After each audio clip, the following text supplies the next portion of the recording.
En face, il y avait le retour d'un certain Fabrice Fiorez qui était dans votre équipe juste avant et qui avait vécu, lui, une soirée difficile, très mouvementée et secouée. Est-ce qu'il y avait un plan anti-Fabrice Fiorez ? Est-ce que vous étiez en mission ? Il n'y avait pas un plan, mais Vaïd, il faisait que de répéter, lui c'est traite. Lui, n'oubliez pas, lui traite. Ça s'est vu. Je dis, mais attends, oh, traite, c'est pas possible. Moi, proposer contrat, lui là, lui traite, lui pas toucher ballon ce soir.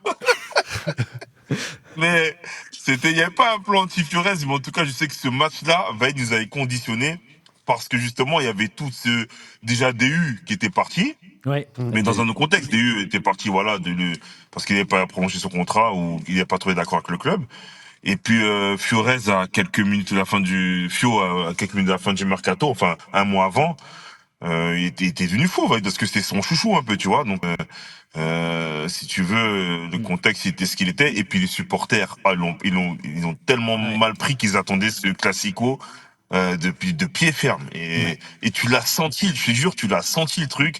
Et puis je me mettais à la place de Fio, je me dis putain comment faire pour jouer le match. Je crois que ce qui était pas malin, c'est qu'il tirait les corners et que malheureusement au bout du deuxième, troisième corner, il peut plus tirer parce qu'il y a des projectiles de partout et voilà, on le voit.